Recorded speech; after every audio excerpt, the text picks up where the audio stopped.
I'm Orlando Jones, and I just want you to know that the Moana Nui podcast will be starting soon. Stay tuned, yo. I'm Veronica Taylor, and from myself and Ash Ketchum, I just want to say, Moana Nui, I choose you!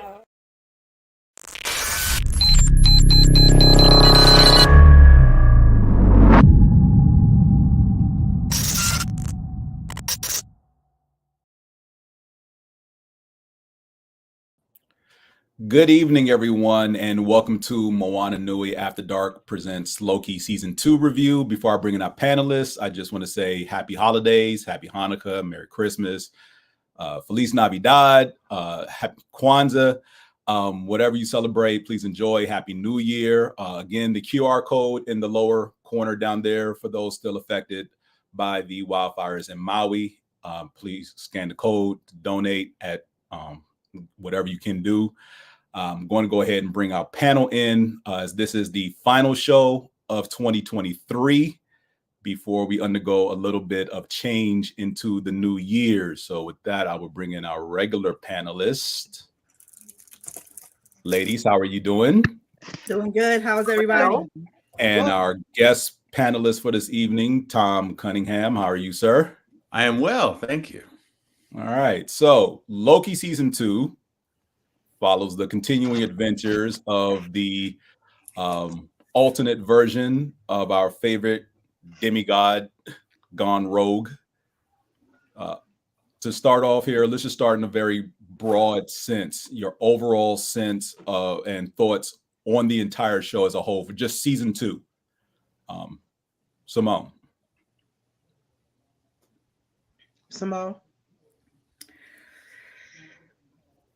It was okay. I guess I should have prefaced the show with Simone wants to fight tonight. So, Oh, my multiversal life. right? I've had to fight. The demigod ain't safe in a house full of men.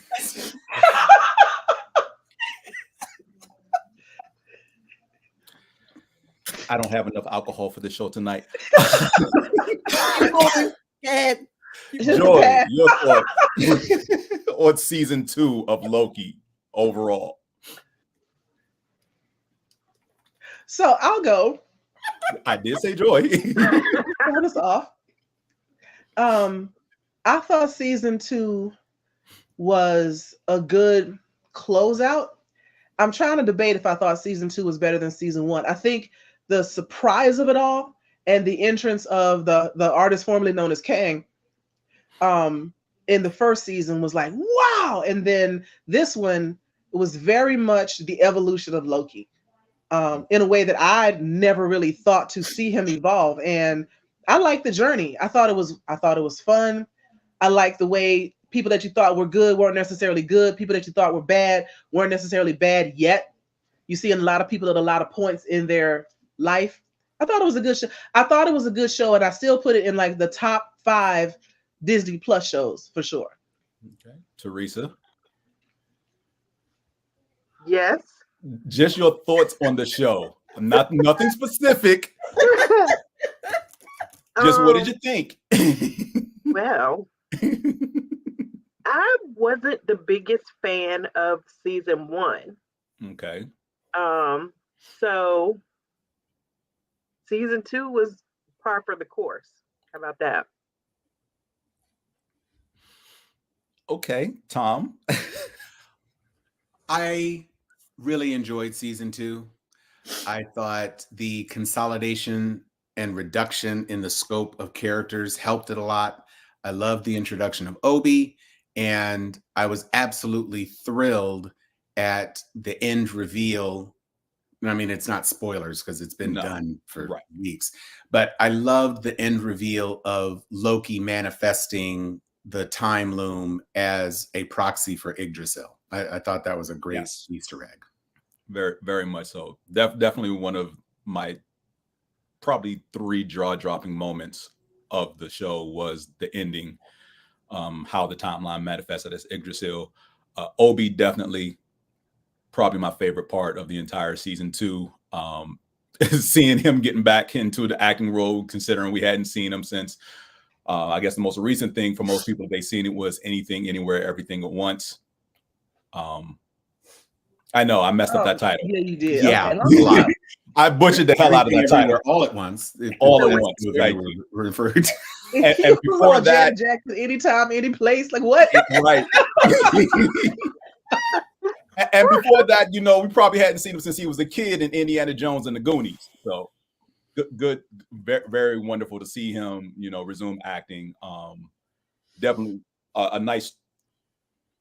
It added more depth to what's actually going on inside the TVA for me, as opposed to just peacekeepers going out there and just pruning timelines. There's new. He added a bit of nuance into the complexity.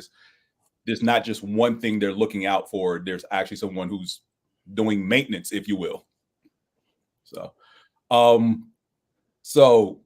Tom, you touched, and we're going to jump all over the place. Let's jump to the end because you touched on it first. Loki basically coming to his own, because we said this was like his journey in the season, coming to his own, understanding this new power that he has now is based as far as jumping back and forth through time. He finally gets a grip on it, steps out to the loom that's basically collapsed to all hell, and uses all of his power to hold it together. And like you said, manifest as Yggdrasil. In, I guess, probably the first question for how this affects outside the show, what do we expect going forward from this point? Do we see any grandiose changes as far as how this affects? Because to be honest, these two seasons kind of feel like their own separate universe apart from the greater MCU. So do we see a possibility of something going forward beyond this? Do we actually believe this is the end all be all for Loki, for this Loki variant story?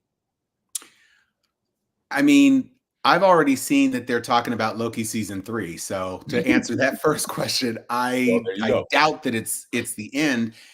Not for the least of which reasons is that I think this is the reshoot ending. Very much so. I don't think that they intended to trim Kang like that. No. And so they ended up with something that I thought was particularly satisfying for the Loki character, because what we saw at the first season was Loki still in his villain mode. He was placed in the limbo pretty much while he was still a villain, before he had any sort of redemptive action in the mainstream. And all he wanted when we first saw him in the MCU period was to rule.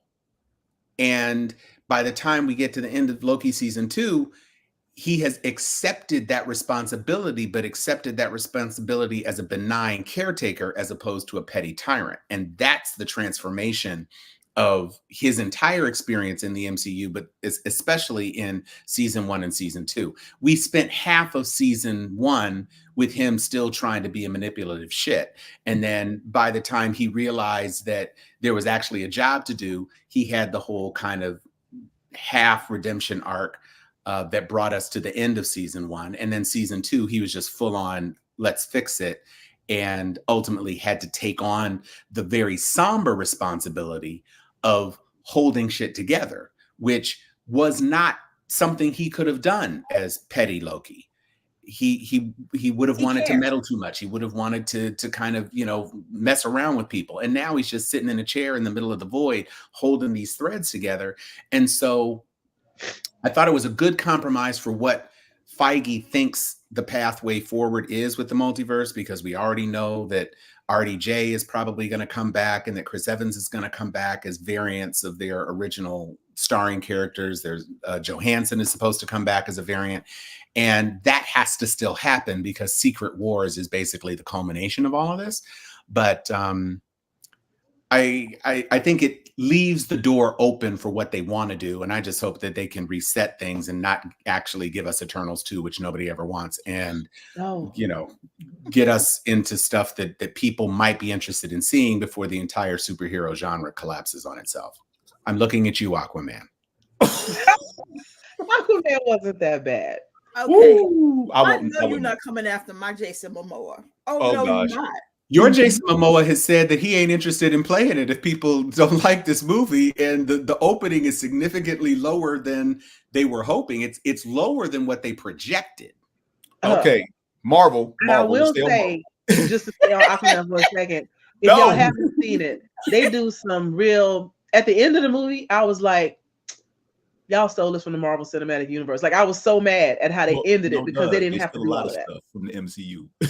Yeah, but this was a blatant ripoff, like almost line for line. But Loki season. I want to ask. So back to Loki. Another thing I was thinking about as far as this particular variant, is he still a variant because he is now outside of time, so to speak, because he's holding all the timelines together. He is a god. I mean, he was a god, but now he's like a god. And he could hypothetically pop in anywhere he wants to, kind of like the Watcher in the What If series. You can do whatever you want because you're holding all the timelines. And it gives rise to possibilities where, to your point earlier about the reshoot, we no longer need Kang as a big bad. They could go anywhere with that. And all they got to do is tap Loki to open up or show into another multiverse and say this problem is happening over here and it causes whatever. They can reset the whole thing without it. It's not even as much of a stretch as Vibranium, as far as what the timelines can do. I think I liked Loki's arc. I liked the idea, to your point of what you were saying, Tom, about him being a little tyrannical shit. There's some quote that I'm going to get absolutely wrong, but about people who are seeking power should never have it, or the people that make the best leaders are the ones that don't want power. He got to that point where he didn't care about the throne. He's like, the last thing I want right now is the throne. I want to help. I want to do something. I want to be basically a servant leader, but not even a leader. I just want to get stuff done. And then he realized he had to make sacrifices of his own in order to save everyone instead of rule everyone. And then he became the god he always wanted to be. He got the throne he always wanted. Maybe not as many people coming to visit as he would like, but he became worthy of that power, Yeah, visitation to Loki is going to be a little problematic going forward. Yeah, since she turned to spaghetti. Just a little bit. People are getting irradiated 2 seconds. Or to come see him, maybe. He's Loki who remains. I see what you did there. Loki who remains. Yeah. With you saying Simone, your all thoughts. that, you and I agree with that. That with him sitting on the throne, well, actually, you, Joy, with him sitting on the throne and being that variant, well, no longer a variant, that he can actually, and I believe that's how they're going to make it, him popping in. They might be thinking the same way you're thinking. Hey, I have an issue here in this realm, and goes to his friends and say, I need you to go here because I'm seeing a problem happening over here. He got a heart. And at the end, season 1 was my favorite. The end of season 1, he became friends. He knew what friendship was. And he saw that in season 2, which is why he wanted to save everybody, because he was like, I don't want to lose my friends. He developed attachments to people. His heart grew 3 sizes that day. If you will. Yes. Speaking of saving people, the pragmatic person in me wants to point out he wouldn't have had to do all this if he had just killed that damn Sophie. I was so sick of her.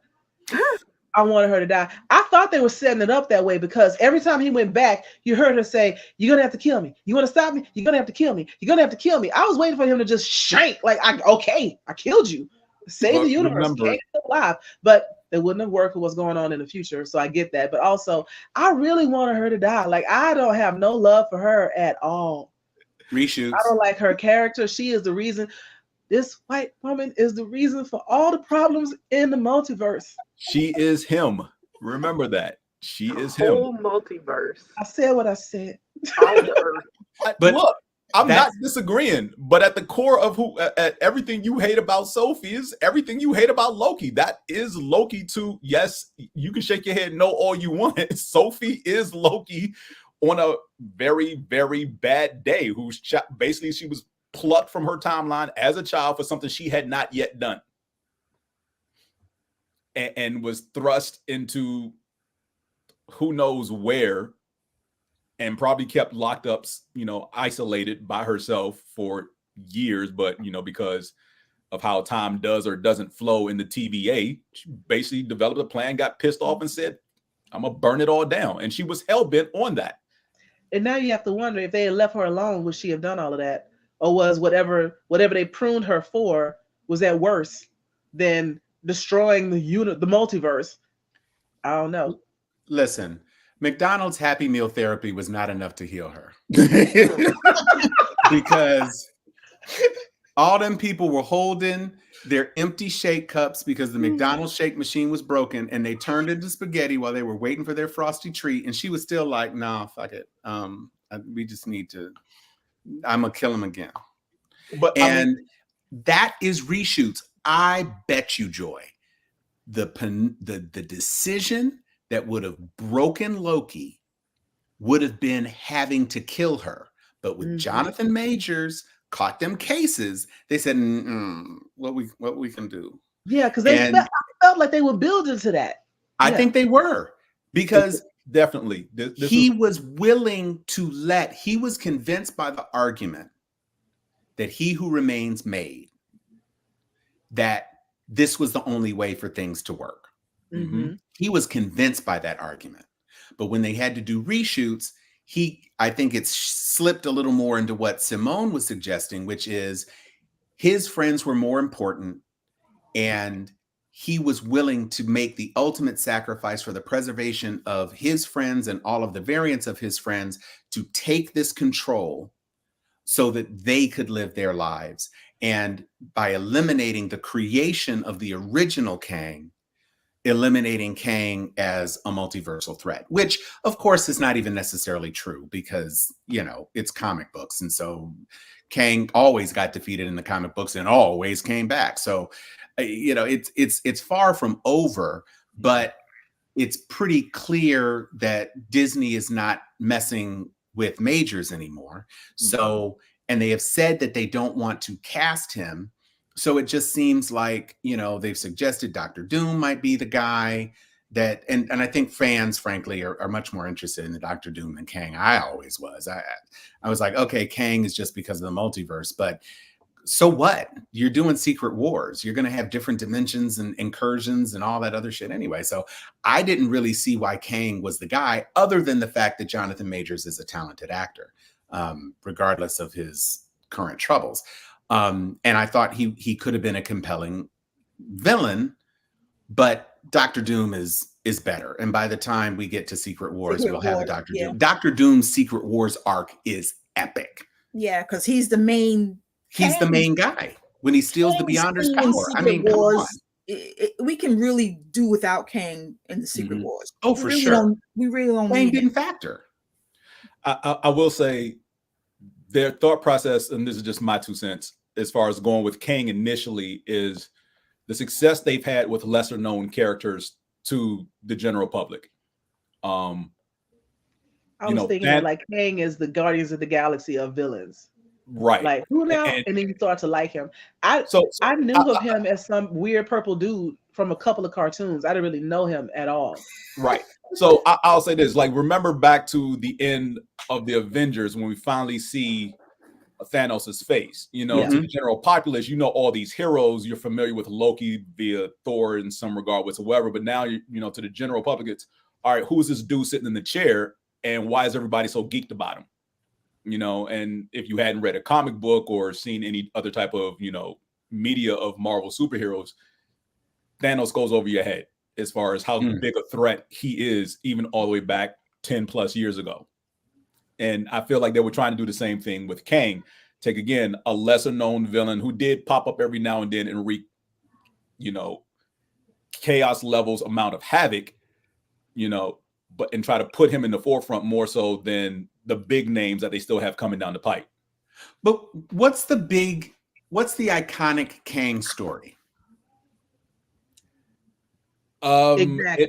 That took you too long. Here's why Thanos works. Ties it to the younger Avengers. I'll say that much. Because as soon as Thanos came on screen, everybody, if you you didn't even have to read the Infinity Saga True.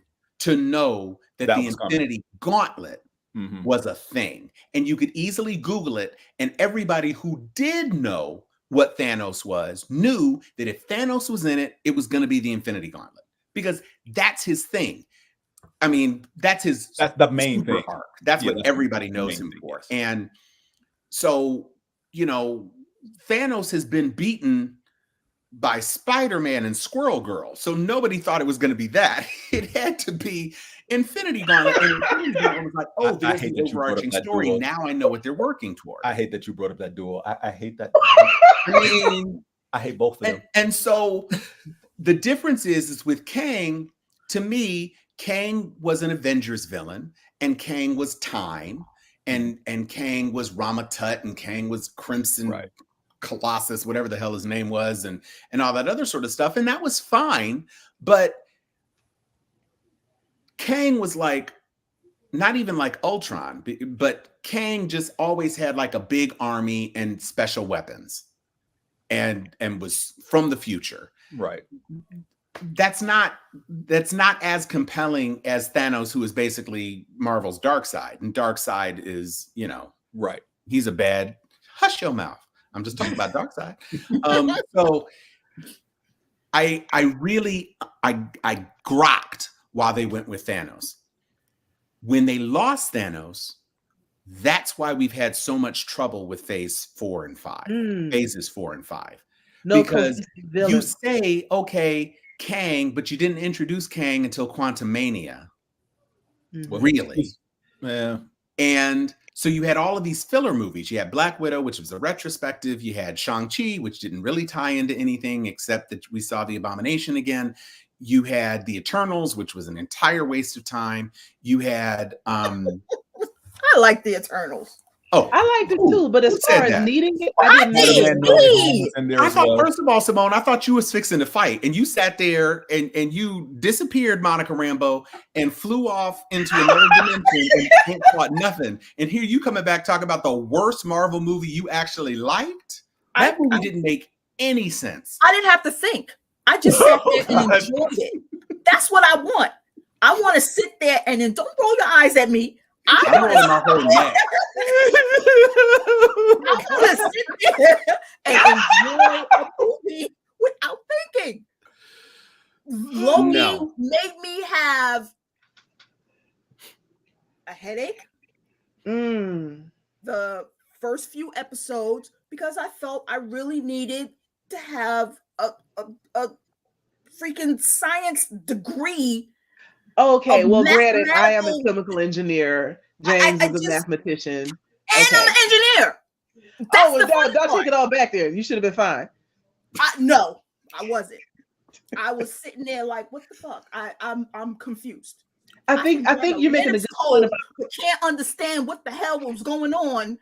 I'm like, it was just too much. And then once I think you make a good point though about what you go to a movie for, or what you're looking for in entertainment. You're like, I don't want to think.